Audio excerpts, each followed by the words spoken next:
जय सिया राम। जय श्री राम। सब सुख लहे तुम्हारी सरना, तुम रक्षक काहू को डरना।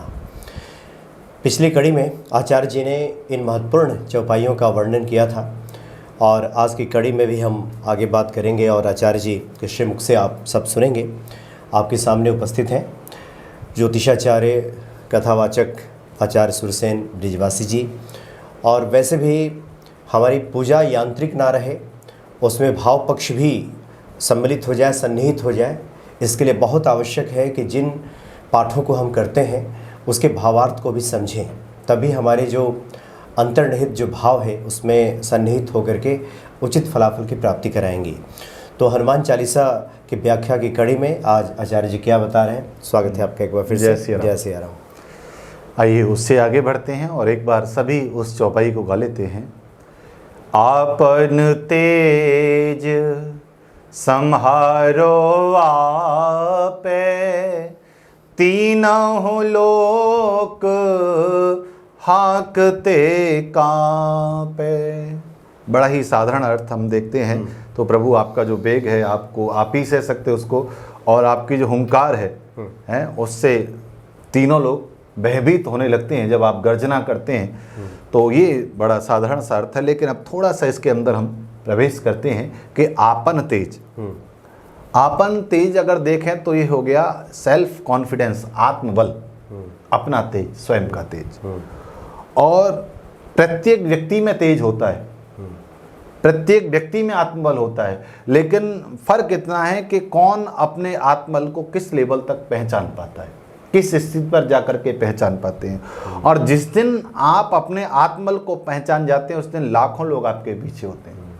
जैसे स्वामी विवेकानंद जी को आप देखिए, अकेले ही चले थे हैं, और जब आगे बढ़े और विदेशों में भी पहुंचे तो चारों तरफ लोग उनके दीवाने हो गए, उनके नाम के दीवाने हो गए हैं। और एक अलग नाम, अलग प्रभाव कहाँ बंगाल की खाड़ी से निकल करके और भारत ही नहीं अपितु संपूर्ण विश्व में अपने नाम का डंका बजाया। तो ये कब संभव हुआ? जब उन्होंने स्वयं को पहचान लिया कि नहीं, मैं तो बहुत कुछ कर सकता हूँ। तो जीवन में बहुत सारे अवसरों पर हमारा आत्मबल कमजोर होने की वजह से हम आगे नहीं बढ़ पाते, हम स्वयं को पहचान नहीं कर पाते हैं कि हम यह कर सकते हैं। और देखिए ये दुनिया है मनोज जी, और यहाँ पर पहले आपको ही आगे बढ़ना पड़ता है। जी बिल्कुल। जब आप किसी मार्ग पर निकल पड़ते हैं तो हजारों लोग आपके पीछे चलने को तो तैयार हैं, लेकिन आपके मार्गदर्शन करने वाला कोई नहीं होता है। जब तक व्यक्ति का मार्गदर्शन नहीं होता तो उसे लगता है कि मैं ये कर नहीं सकता हूं। इसलिए स्वयं का मार्गदर्शन स्वयं करेंगे या फिर किसी हनुमान जैसे की शरण में जाएंगे तो वहां से आपको मार्गदर्शन मिलेगा। और जो वो मार्गदर्शन मिलेगा वो ऐसा मार्गदर्शन मिलेगा फिर कभी आप पीछे मुड़ करके नहीं देखेंगे। तो आत्मबल को पहचानना पड़ता है और आवश्यक है। और आप हमारी और अपनी बात तो छोड़िए, जिस समय समुद्र के किनारे पर संपाति आया और उसने कहा मैं तुम सबको खाना चाहता हूं, तब बानरों ने कहा कि भाई एक वो भी गिद्ध था जिसने अपने प्राणों की आहुति दे दी, जटायु ने, और एक तुम हो। जब उसे पता चला मेरा भाई जटायु था तो उसने सब श्राद्ध आदि किया, उसके बाद तर्पण किया। उसके बाद में कहा कि सुनो, मैं यहाँ से देख रहा हूँ 100 योजन पार माँ जानकी आपकी बैठी हुई है, लेकिन आप में से कोई अगर उस पार जा सकता है तो वो सीता जी से मिल सकता है। तो पार कौन जाए? सब अपने अपने बल का बखान करने में लग रहे हैं। कोई कह रहा है 1 योजन, कोई 2 योजन, कोई 4 योजन, कोई 10 योजन, कोई 50 योजन। अंगद ने कहा कि महाराज चला तो मैं जाऊंगा, लेकिन जे संशय कछ फिरती 12। हाँ, लौटने में संदेह है, जाने में संदेह नहीं है। तो ये सब हनुमान जी देख रहे, शांति से बैठे हुए, कोई लेना देना नहीं, राम नाम का जप हो रहा है। लेकिन ऋक्षराज ने देखा, तो जब ऋक्षराज ने देखा तो वो कहने लगे, कहहि ऋक्षपति सुनो हनुमाना, का चुप साधे रह्यो बलबाना, पवन तनय बल पवन समाना, बुद्धि विवेक वे ज्ञान निधाना। उस समय जामवत जी ने कहा, कहें रीछपत सुन हनुमाना, का चुप साध रहे हो बलवाना। अरे आप ऐसे बैठे हो एकदम से शांत होकर के, अरे इतने में तो आपको सामने निकल करके आ जाना चाहिए कि ये कार्य तो मैं कर सकता हूं, क्योंकि पवन तनय बल पवन समान। आप साधारण नहीं है, आप पवन तनय है। और पवन तनय क्यों कहा, केसरी नंदन क्यों नहीं कहा यहां पर? क्यों? क्योंकि हवा का प्रभाव इतना प्रबल होता है कि वो चाहे जहां चली जा सकती है, उसे कोई रोक नहीं सकता। इसलिए जाम्बंची वही संबोधन करते हैं कि आप पवन तनय हैं। और ऐसा ही नहीं है कि आप बेटे हैं, बहुत सारे बेटों को आपने देखा कि पिताजी ने तो बहुत किया लेकिन बेटा उस लेवल पे नहीं पहुंच पाया। लेकिन वो कहते हैं हनुमान जी में ऐसा नहीं है, पवन तनय बल पवन समाना। पवन तनय हैं लेकिन बल भी पवन के ही समान है। और उसमें भी बुद्धि विवेक विज्ञान तीनों में निदान है। ऐसा नहीं केवल बुद्धि ही बुद्धि है, विवेक नहीं है। बुद्धि होना अलग बात है और विवेकशील होना अलग बात है। और ऐसा भी नहीं केवल बुद्धि और विवेक है, विज्ञान नहीं है, है? विज्ञान के साथ में ज्ञान है। और ज्ञान के साथ में जब विज्ञान होता है तो आपको वो श्रेष्ठता की ऊंचाइयों पर लेकर के जाता है। तो ये जो बोध किसने कराया? ऋक्षपति ने कराया, आपके आत्मबल का। या हनुमान जी के लिए हम तो इसे दूसरे भाव से भी ले सकते हैं, क्योंकि हनुमान जी का कहना हमको यह संदेश है कि जब आपके अंदर सामर्थ्य हो, जबकि आपके अंदर बहुत कुछ करने का कुछ हो, तो उस समय आप शांत रहिए, उसमें ही आपकी भलाई है। क्योंकि जब किसी मटके में जल ऊपर तक भरा रहता है ना, तो वो ज्यादा उछल कूद नहीं करता है। लेकिन जब उसी मटके में आधा जल होता है तो वही जल इधर से उधर बाहर हिलोरे मारने लगता है। तो आप यह भी कह सकते हैं कि हनुमान जी वो घड़े हैं कि जिनके अंदर परिपूर्णता है, कुछ और नहीं चाहिए। और जब कोई भी जब पूर्ण हो जाता है तो वो अपने आप में मस्त रहता है, वो फिर दुनिया की बातों में नहीं जाता। लेकिन जब प्रभु कार्य की बात आती है तो वो स्वयं को अपने आप को उसमें समर्पित करता है। तो हमारे लिए इसमें से लेने लायक यही है कि हम स्वयं के बल को पहचाने। आपन तेज, सबसे पहले आप अपने तेज को पहचानिए। सबसे पहले आप अपने खुद के बल को पहचानिए, अपने आत्मबल को पहचानिए कि आप भी बहुत कुछ कर सकते हैं। तो ये स्वयं को पहचानने वाली बात है। जिस दिन आप स्वयं को पहचान जाते हैं कि हाँ मैं तो ये कर सकता हूं और बाबा ने, हनुमान जी ने मुझे इस लायक चुना है, तो उस दिन आपको पीछे मुड़ के देखना नहीं पड़ता है। क्योंकि हजारों लोग आपके पीछे होते हैं लेकिन आपको आगे स्वयं आना पड़ता है। तो सबसे पहली बात कि आपन तेज समारो आपे। दूसरी बात यह है कि महाराज आपके वेग को दूसरा कोई नहीं सहन सकता, इसलिए आप ही इसको संभालिए। एक और भाव यह है कि महाराज आपके वेग को, आपके तेज को केवल आप ही संभाल सकते हैं, दुनिया में कोई दूसरा नहीं संभाल सकता है। बहुत सारे लोग कहते हैं कि जी हमें हनुमान जी का दर्शन नहीं हो रहा। भाई दर्शन कैसे हो जाएगा? दर्शन हनुमान जी कोई ऐसा तो है नहीं कि गुड़ के लड्डू हैं सो आप इन्हें मोदक को खा जाओगे। वो दिव्य स्वरूप है, वो दिव्य प्रकाश है कि आपको देखने की सामर्थ्य तो होनी चाहिए। जिस सूरज को आप एक क्षण के लिए मध्याह्न के समय नहीं देख सकते हैं, उसी सूरज को जिसने अपने मुख के अंदर निगल लिया, आप उसका दर्शन करना चाहते हैं, तो क्या आपको लगता है कि आप अपनी आंखों से उन्हें देख पाएंगे? क्या आपको लगता है कि आप उनके तेज को, प्रताप को सह पाएंगे? कदापि नहीं सह सकते।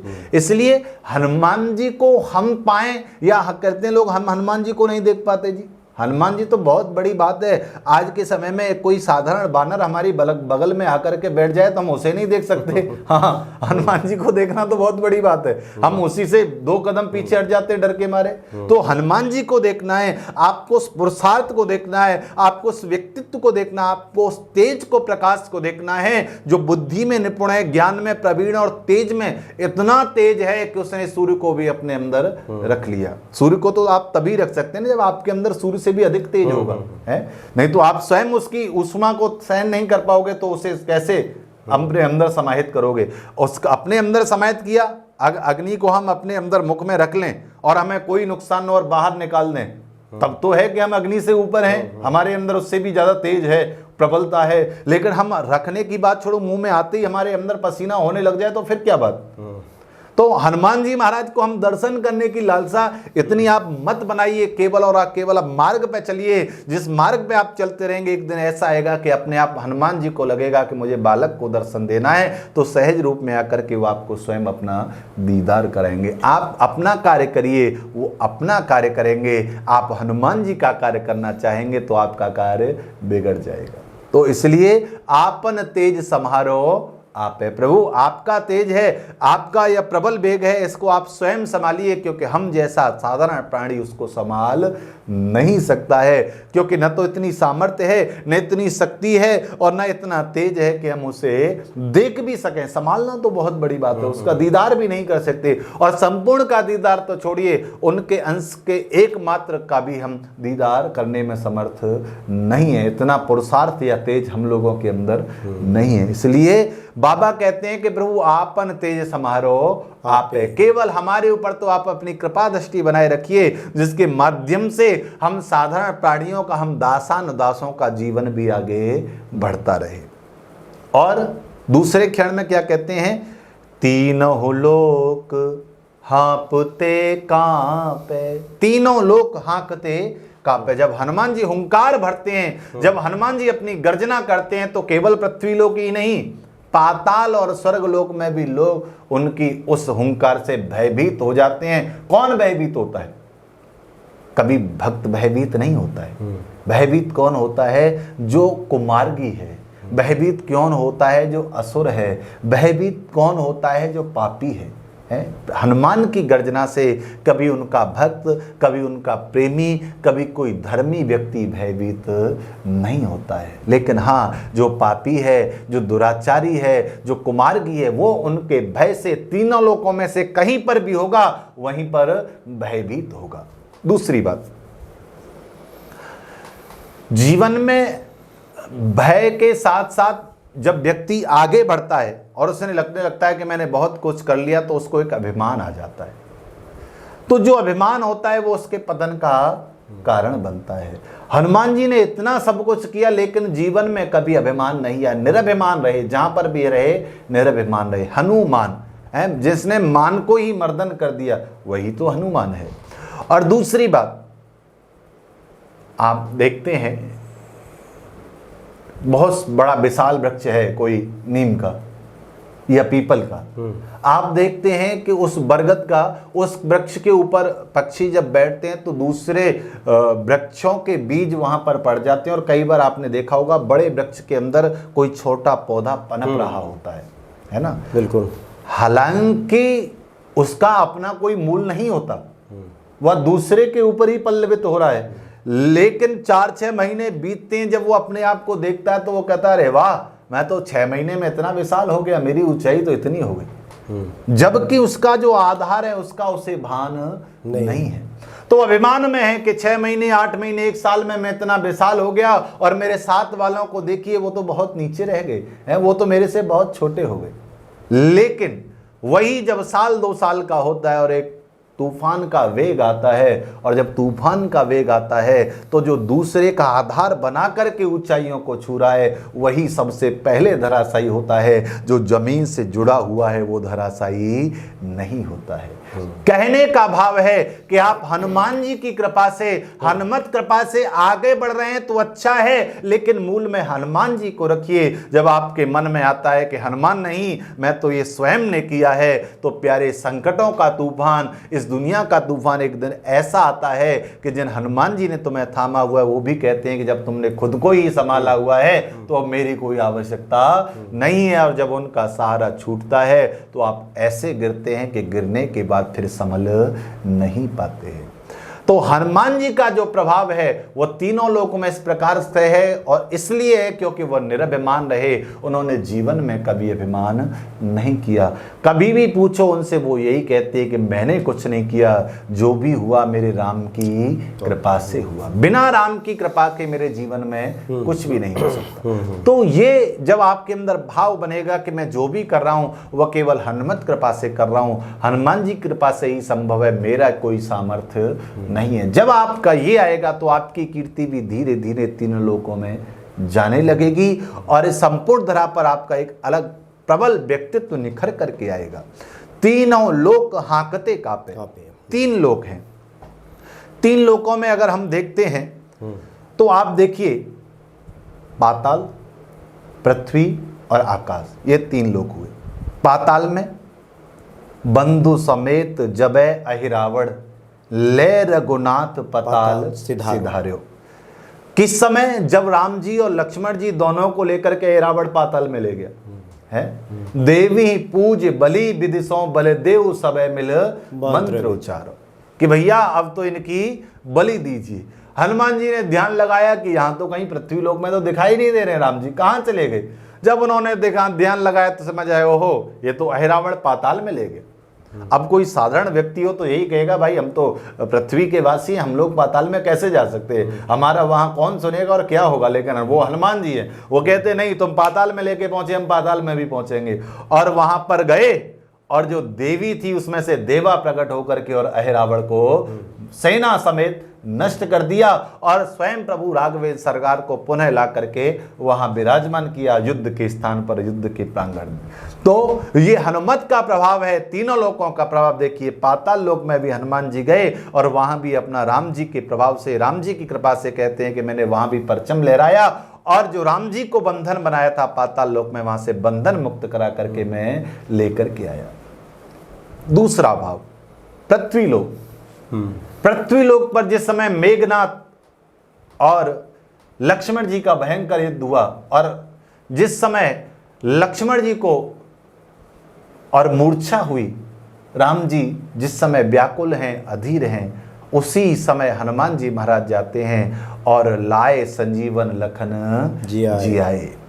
तो ये पृथ्वी लोक पर रह करके अपने परचम को लहराए कि जब राम जी के भी जीवन में अंधकार उनके उस राम अवतार के जीवन में छाया हुआ है, जब भाई का दुख उनके जीवन में असह्य हो रहा है, भाई की पीड़ा उनके सिर के ऊपर से जा रही है, उस समय स्वयं हनुमान जी जाते हैं और मृत संजीवनी ला करके और स्वयं लक्ष्मण जी को पुनर्जीवित कराते हैं। तो पृथ्वी लोक में भी उनकी जो तेज है, उनका जो बल है, उनका जो प्रभाव है वह स्थापित है। और आकाश, जिस समय राम रावण युद्ध हुआ उस समय राम और लक्ष्मण को नागपास में बांध दिया गया। नागपास में जिस समय बांध दिया गया तो राम जी कुछ करने में समर्थ नहीं थे। हालांकि मर्यादा पुरुषोत्तम रहते हुए उन्होंने यह लीला की, वैसे तो सब कुछ समर्थ थे, लेकिन राम अवतार में जो उन्होंने मनुष्य स्वरूप धारण किया उनके अनुसार वह कुछ भी करने में समर्थ नहीं थे। तो हनुमान जी ने जब देखा कि आज मेरे प्रभु इस बंधन में बंधे हैं तो इस बंधन को मैं भी नहीं काट सकता हूं, तो मैं नहीं काट सकता हूं तो क्या करना है। तो उन्होंने राम जी के आदेशानुसार मन ही मन वो स्वयं स्वर्गलोक में गए और वहां से खगेश अर्थात गरुण, गरुण कहाँ निवास करते हैं, बैकुंठ में निवास करते हैं ना, नारायण के वाहन हैं तो बैकुंठ में ही मिलेंगे, तो स्वर्गलोक में ही जाकर के वहां पहुंचेंगे। तो बाबा तुलसीदास जी कहते हैं कि जब वो वहां पर गए तो वहां से खगेश पक्षीराज को लेकर के और ला करके राम जी के बंधन को मुक्त कराया, नागपाश से मुक्त कराया। तो कहने का भाव है कि उनका प्रभाव पाताल में भी है, उनका प्रभाव पृथ्वी लोक में भी है और उनका प्रभाव ऊपर के आकाश में लोक में भी है, आकाश में भी है। पृथ्वी, आकाश और पाताल तीनों में जिसके नाम का डंका बजता हो, तीनों में जिसके नाम के गुणगान को गाया जाता हो और ऐसे ऐसे कार्य किए कि तीनों ही लोकों में उसकी जय जयकार होती है, वह ऐसा कोई और नहीं हो सकता। वो केवल और केवल श्री हनुमान जी महाराज हो सकते हैं, दूसरा कोई नहीं हो सकता। अच्छा, एक और बात, हम लोग कुंडलियों में देखते हैं कि काल सर्प दोष बना हुआ है। अब लोग उसके लिए नाना प्रकार के पाठ पूजा आदि करते, करने भी चाहिए, उसमें कोई बात नहीं है।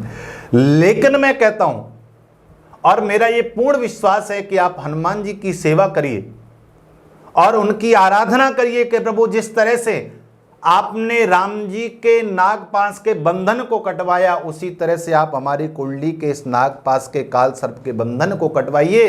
तो निश्चय मानिए एक दिन आपकी कुंडली में से वो काल सर्प दोष भी दूर हो जाएगा, टिक नहीं पाएगा। क्यों? क्योंकि ये काल सर्प दोष क्या है, इसका भाव ही यह है कि कुंडली के अंदर जो सर्प है वो राहु और केतु के बीच में जब सारे ग्रह एकत्रित होते हैं तो उसे काल सर्प दोष कहते हैं। तो जिसके जीवन में नागपाश लगा हो, जिसको स्वयं जो तीनों लोकों का स्वामी है हैं, त्रिगुणातीत है, जो परमात्मा है। भ्रकुटि विलास सृष्टिलय हुई, ऐसा परमात्मा भी जिस बंधन में नागपाश में बन जाता है और हनुमान जी ऐसे परमात्मा को बंधन से मुक्त कराते हैं, तो क्या वो हम लोगों के जीवन में एक छोटी सी कुंडली के बंधन से मुक्त नहीं करा सकते? बिल्कुल करा सकते हैं, लेकिन बशर्ते आपका भाव प्रबल होना चाहिए और साधना में यही होना चाहिए कि राम जी के नागपाश के बंधन को काटने वाले हनुमान जी महाराज मेरे जीवन के बंधन को काटिए। तो निश्चय ही आप इस बात को गांठ बांध लीजिए कि आप निश्चय ही उस बंधन से भी मुक्त होंगे। और तीसरी बात, 3 लोक।